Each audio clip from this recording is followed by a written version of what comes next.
Patrouille de France, Orchestre symphonique de Prague. Encore une fois, le Puy du Fou a vu les choses en grand pour fêter ses 40 ans. 40 ans d'histoire, une idée un peu folle née dans la tête de Philippe de Villiers en 1978, avec la création de la Cinécénie. J'étais le seul à y croire parce que toutes les conditions étaient réunies pour l'échec.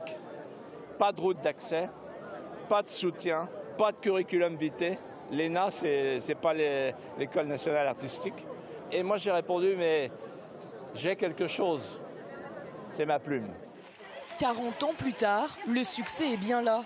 La Cinécénie continue d'attirer les foules et le Grand Parc accueille chaque année plus de 2 millions de visiteurs, parmi lesquels de nombreux fidèles. Aujourd'hui, il y a 65% de nos visiteurs qui vont revenir dans les 3 ans. Donc c'est un taux qui est extrêmement haut, c'est un taux ce qu'on appelle de fidélité. Donc le vrai défi, je dirais, c'est de renouveler régulièrement les spectacles, puisque nous créons des spectacles, mais nous les renouvelons en réinvestissant dans les spectacles existants. Et parmi les derniers investissements réalisés, il y a cette citadelle, un hôtel inauguré à l'occasion des 40 ans.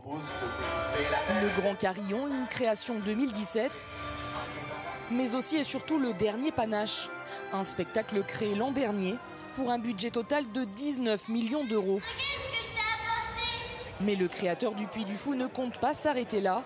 En 2021, un autre parc devrait voir le jour aux Épaisses. On veut grandir sans grossir. Et donc 20 000 personnes par jour ici, 20 000 personnes dans le deuxième parc. Parce qu'il faut garder l'échelle humaine. Voilà.